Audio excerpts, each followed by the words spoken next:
अफसाना गरम coat part 2 मुसन्निफ Rajendra Singh Bedi.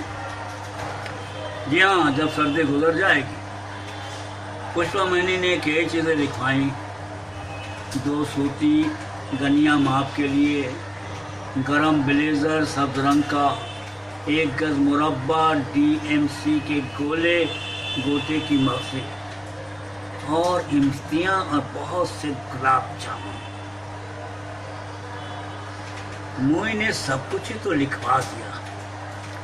मुझे दायमी कब्ज़ था। मैं चाहता था कि यूनानी दवाखाने से अतलीफल ज़माने का एक डिब्बा भी लाकर रखूं और दूध के साथ थोड़ा सा खाकर सो जाया करूं। मगर मोई पुष्पा ने उसके लिए गुंजाइश ही कहाँ रखी थी। और जब पुष्पा मनी ने कहा गुलाब जामुन तो उसके मुंह में पानी भरा। मैंने कहा सबसे ज़रूरी चीज़ तो यही है। शहर से वापस आने पर मैं गुलाब जामुन वहाँ छुपा दूंगा जहाँ सीढ़ियों में बाहर जमींदार अपना दूध का कलसा रख दिया करता है। और पुष्पा से कहूँगा मैं तो लाना ही भूल गया तुम्हारे लिए गुलाब जामुन। ओहो, उस वक्त उसके मुंह में पानी भर आएगा और गुलाब जामुन ना पाकर उसकी अजीब कैफियत होगी। फिर मैंने सोचा बच्चू भी तो सुबह से गुब्बारे और ट्राईसाइकिल के लिए जिद कर रहा था। मैंने एक बता अपने आप से सवाल किया, अतलीफल ज़मानी? शम्मी बच्चों को पिचकारते हुए कह रही थी, बच्चू बेटी को ट्राईसाइकिल ले दूंगी अगले महीने। अब बच्चू बेटी सारा दिन चलाया करेगी ट्राईसाइकिल। पॉपी मुन्ना कुछ नहीं लेगा। पप्पू चलाया करेगी और पॉपी मुन्ना नहीं लेगा। और मैंने शम्मी की आंखों की कसम खाई कि जब तक ट्राईसाइकिल के लिए 6-7 रुपए जेब में ना हो मैं नीले गुंबद के बाजार से नहीं गुजरूंगा। इसलिए कि दाम न होने की सूरत में नीले गुंबद के बाजार से गुजरना बहुत मायूब है। खामखा अपने आप पर गुस्सा आएगा, अपनी जात से नफरत पैदा होगी। उस वक्त शम्मी बेल्जियमी आईने की बेज़मी टुकड़े के सामने अपने काफूरी सफेद सूट में खड़ी थी। मैं चुपके से उसके पीछे जा खड़ा हुआ। अब कहने लगा, मैं बताऊं तुम इस वक्त क्या सोच रही हो?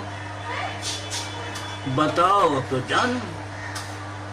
तुम कह रही हो काफूरी सफेद सूट के साथ वो काफूरी रंग के मीनाकार कांटे पहनकर जिलादार की बीवी के यहाँ जाओ तो दंग रह जाए।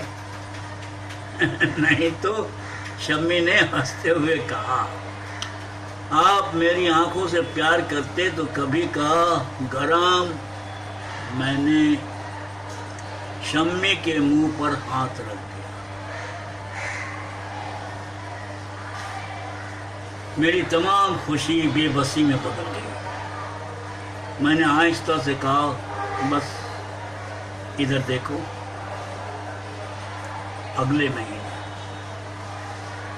ज़रूर खरीद लूँगा। जी हाँ, जब सर्दी।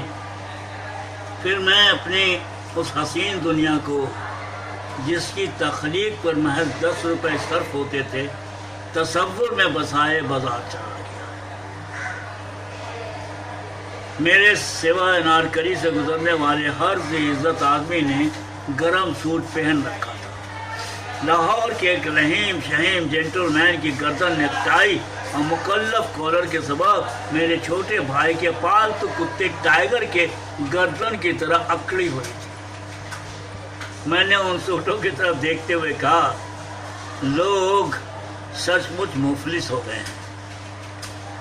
इस महीने न मालूम कितना सोना चांदी हमारे मुल्क से बाहर चला गया। कांटों की दुकान पर मैंने कई जोड़ियां कांटे देखे। अपने तखय्युल की पुख्ता कारी से मैं शम्मी की काफूरी सफ़ेद सूट में मलबूस जहनी तस्वीर को कांटे पहनाकर पसंद या नापसंद कर देता। کافوری سفید سوٹ، کافوری میناکار کانٹے، کثرت اقسام کے باعث ایک بھی منتخب نہ کر سکا۔ اس وقت بازار میں مجھے یزدانی مل گیا۔ وہ تفریح کلب سے، جو دراصل پریل کلب تھی، 15 روپے جیت کر آیا تھا۔ آج اس کے چہرے پر اگر سرخی اور بشاشت کی لہریں دکھائی دیتی تھی تو کچھ تعجب کی بات نہ تھی۔ میں ایک ہاتھ سے اپنی جیب کی سلوٹوں کو چھپانے لگا اور نچلی بائیں جیب پر 1 روپے کے برابر کوٹ سے ملتے ہوئے رنگ کا پیون بہت ہی نامازو دکھائی دے رہا تھا۔ میں اسے بھی ایک ہاتھ سے چھپاتا رہا۔ پھر میں نے دل میں کہا، کیا عجب یزدانی نے میرے شانے پر ہاتھ رکھنے سے پہلے میری جیب کی سلوٹیں اور وہ روپے کے برابر کوٹ کے رنگ کا پیون دیکھ لیا ہو۔ اس کا بھی رد عمل شروع ہوا اور میں نے دلیری سے کہا، مجھے کیا پرواہ ہے، یزدانی مجھے کون سی تھیلی بخش دے گا، اور اس میں بات ہی کیا ہے۔ یزدانی اور سنتا سنگھ نے بارہا مجھ سے کہا کہ وہ رفعت ذہنی کی زیادہ پرواہ کرتے ہیں اور وسٹرڈ کی کم۔ مجھ سے کوئی پوچھے، میں وسٹرڈ کی زیادہ پرواہ کرتا ہوں اور رفعت ذہنی کی کم۔ یزدانی رخصت ہوا اور جب تک وہ نظر سے اوجھل نہ ہو گیا میں غور سے اس کے کوٹ کے نفیس اور وسٹرڈ کو پشت کی جانب سے دیکھتا رہا۔ پھر میں نے سوچا کہ سب سے پہلے مجھے پشپا منی کے لیے گلاب جامن اور امرتیاں خریدنی چاہیے، کہیں واپسی پر سچ مچ بھول ہی نہ جاؤں۔ گھر پہنچ کر انہیں چھپانے سے خوب تماشا رہے گا۔ مٹھائی کے دکان پر کھولتے راون میں کچوریاں خوب پھول رہی تھی۔ میرے منہ میں پانی بھر آیا، اس طرح جیسے گلاب جامن کے تخیل سے پشپا منی کے منہ میں پانی بھر آیا تھا۔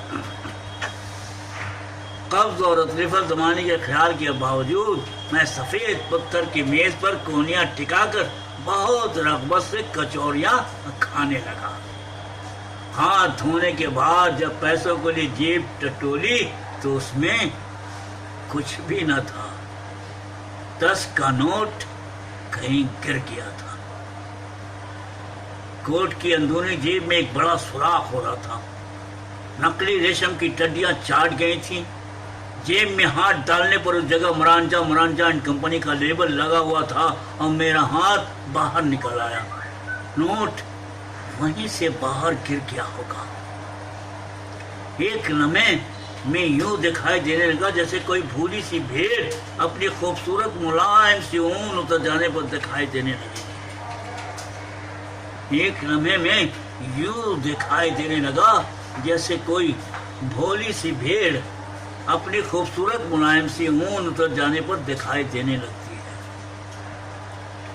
حلوائی بھانپ گیا، خود ہی بولا، کوئی بات نہیں بابو جی، اب پیسے کل آ جائیں گے۔ میں کچھ نہ بولا، کچھ بول ہی نہ سکا۔ صرف اظہار تشکر کے لیے میں نے حلوائی کی طرف دیکھا۔ حلوائی کے پاس ہی گلاب جامن چاشنی میں ڈوبے پڑے تھے۔ روغن میں پھولتی ہوئی کچوریاں کے دھوئیں میں سے آتشی سرخ آمرتیاں جگر پر داغ لگا رہی تھیں اور ذہن میں پشپا منی کی دھندلی سی تصویر پھر گئی۔ میں وہاں سے بادامی باغ کی طرف چل دیا اور آدھ پون گھنٹے کے قریب بادامی باغ کی ریلوے لائن کے ساتھ ساتھ چلتا رہا۔ اس عرصے میں جنکشن کی طرف سے ایک مال گاڑی آئی۔ اس کے 5 منٹ بعد ایک شنٹ کرتا ہوا انجن جس میں سے دہکتے ہوئے سرخ کوئلے لائن پر گر رہے تھے۔ مگر قریب ہی کی سالٹ ریفائنری میں سے بہت سے مزدور اوور ٹائم لگا کر لوٹ رہے تھے۔ میں لائن کے ساتھ ساتھ دریا کے پل کی طرف چل دیا۔ چاندنی رات میں سردی کے باوجود کالج کے چند منچلے نوجوان کشتی چلا رہے تھے۔ قدرت نے عجیب سزا دی ہے مجھے، میں نے کہا۔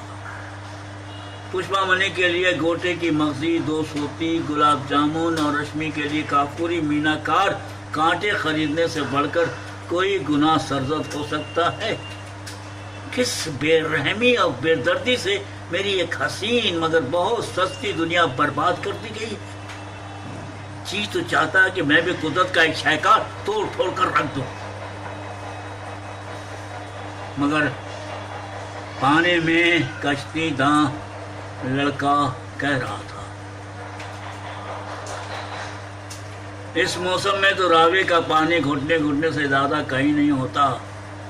सारा पानी तो ऊपर से ऊपर बारी दुआब ले लेती है, और यूं भी आजकल पहाड़ों पर बर्फ नहीं पिघलती। दूसरे ने कहा। मैं नाचार घर की तरफ लौटा और नहायत बेदली से जंजीर हिलाई। मेरी ख्वाहिश और अंदाजे के मुताबिक पुष्पा, मनी और बच्चू नन्ना बहुत देर हुई दहलीज से उठकर बिस्तरों में जा सोए थे। शम्मी चूल्हे के पास शहतूत के नीम जान कोयलों को तापती हुई कई मर्तबा होंगी और कई मर्तबा चौंकी थी। वो मुझे खाली हाथ देखकर ठिठक गई। उसके सामने मैंने चोर जेब के अंदर हाथ डाला और लेबल के नीचे से निकाल लिया। शम्मी सब कुछ समझ गई। वो कुछ न बोली, कुछ बोल ही न सकी।